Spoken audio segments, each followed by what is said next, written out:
What is up, Zach? Another training program completed after this deload. You're getting better every single program, man. You are progressing.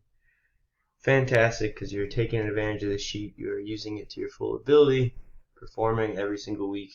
You're really killing it, actually. You are not missing a single session. Adjusting when you need to, like when you're going camping. You couldn't be doing more than you are right now, man. So that's great. Got your deload in here, super light week. Obviously, it's time for a deload since we failed some lifts this week or went a little high on the RPE, but that's okay because we got through the whole program. Let's look over your videos. One thing I noticed, I also just linked it in here. You'll be able to look at this in your pause deadlift.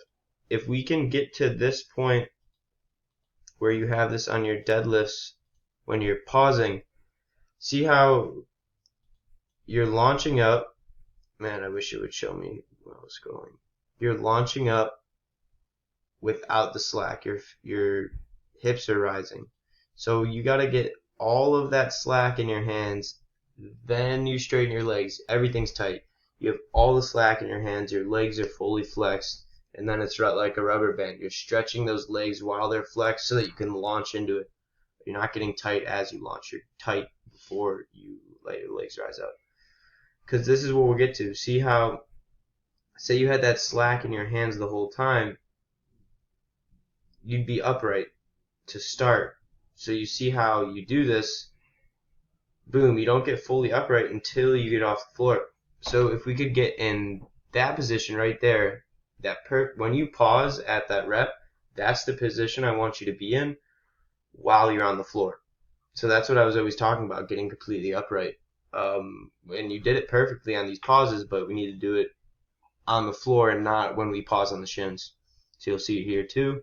A little forward, you pause, you bring it back. So if we could pull it back more on the floor, get more upright, it'll be perfect. You'll be able to get perfect position. I think that's all I got for you for the video recaps. Everything else looked great. Pauses look great.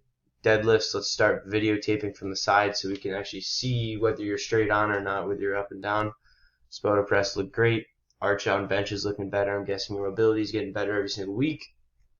And then just, answer these questions when you get the chance. I want you to answer these questions at the end of every program so we can adjust and see what you want to do and you make some decisions for yourself and your program. Keep you excited, help you feel good, give me the movements that you think are helping you the most in your mobility, and that's also your strength. Like, are you thinking your extended pause bench is helping a lot? Do you want to go touch and go bench? Do you want to ditch certain movements? Let me know. And then, just let me know your official date for competition. Let me know your official date for your competition, and I'll be able to plan backwards from there. I think that's all I got for you this week. Enjoy the deload. Let's get back to feeling normal. Hopefully your back's feeling good by the time after this deload. You said it's already feeling better, but we'll see how it feels going in the next block. We're able to do some back squats. Have a good rest of your week, brother. Hope I'll see you soon.